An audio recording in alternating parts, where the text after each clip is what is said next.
What's up, guys? Johnny525 here, and I'm back with another episode of Road to 100. This week I've got a 49-5 gameplay on Cove from the new Vengeance map pack.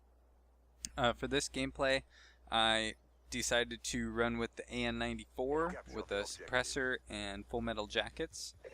For perks, I was running with Hardline, Ghost, Cold-Blooded, Scavenger, and Dexterity.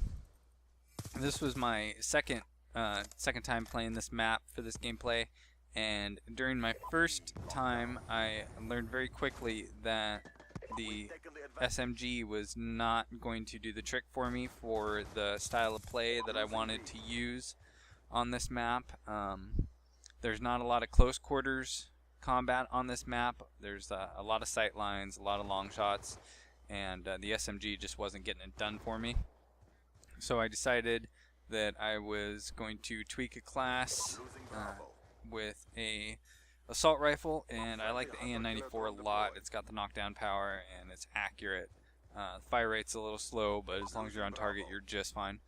And it worked out very well for me. I managed to get my Lodestar K9 Swarm combo with only getting 4 kills, but 3 of those kills were aggressive kills while taking B flag right off the bat. And a majority of my kills in this match came from the Lodestar and the Swarm. I didn't get very many. I think I only got 4 with my dogs. But it worked out very well. It was a good dominating map. It was quick. I was just shy of getting my second Lodestar, which probably would have got me my back-to-back K9 Swarm combo. But what are you gonna do? So the Gfinity Championship was this weekend with Complexity taking the win again. They also won MLG Anaheim Spring Championship last weekend, or a couple weeks ago. So they're on a tear. Good for them. Congratulations, guys. A lot of roster changes came after this. The most notable roster change was Stainville deciding to part ways with Team Envious, and then they went and picked up Karma, who was from Impact, who won the Call of Duty Championship back in April. They've been doing very well. They placed second this year with Optic taking third, just as they did with MLG, and I think they even ended up taking third in the Call of Duty Championships. So they're still doing, Optic's still doing very well, but they're not getting those first place finishes that they really need. And to be honest, I just really started following esports or Call of Duty, competitive Call of Duty, a few months ago. I started paying attention to some of these guys and trying to watch some of their gameplays on YouTube and trying to check out some of their streams, just to see what the pros are doing different than us pub stompers. And so it's after MLG Anaheim, there was quite a few roster changes, and quite a few more after Gfinity this weekend. And like I said, with the most notable change being Karma leaving Impact and going to Envious. Envious has not been doing well these last 2 competitions. They took a 9th, 10th finish at Gfinity, and they took a 9th to 12th finish at Anaheim.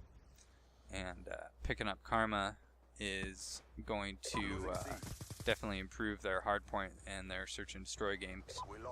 So look for them to be back at the top here again with the next upcoming tournament, which I don't see any upcoming tournaments on the list. It'll probably be an MLG summer. So back to talking about tactics on Cove.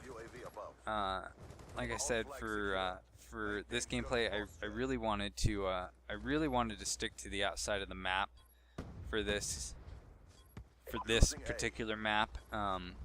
There's so many sight lines to the dead center of the map that it's just kind of stupid to spend a lot of time there.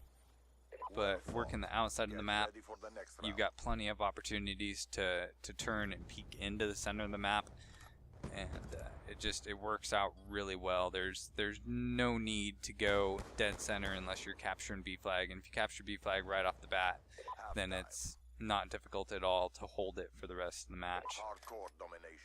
A lot of guys, I've seen a lot of guys hanging out in the plane, and it hasn't worked out very well for many of them.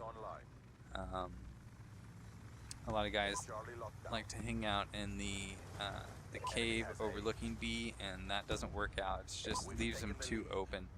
But sticking to the outside of the map really does the trick and keeps you protected. You've only got a couple sides to worry about.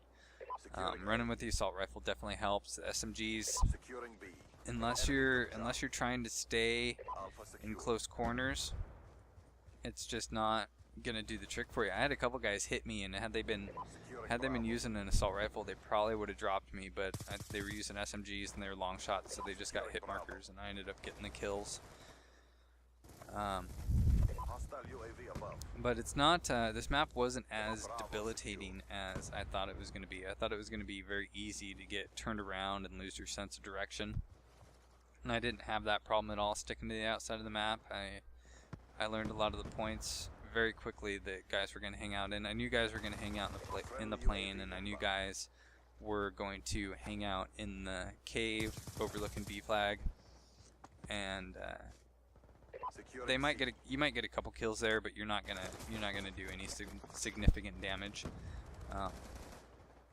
There's a nice little rock right by B flag here that's really nice to hang out and hide to capture that flag. As long as nobody throws C4 or a grenade over there, you're gonna get it 9 times out of 10.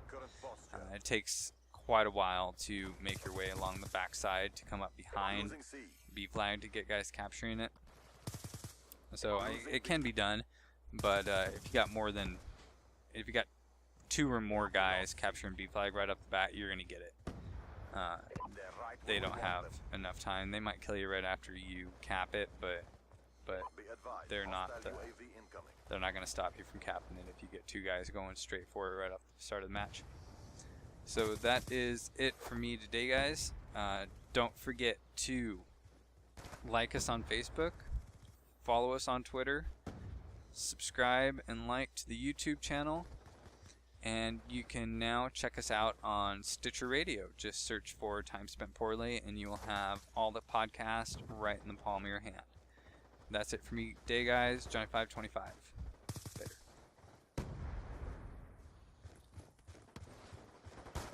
Hunter killer drone deployed.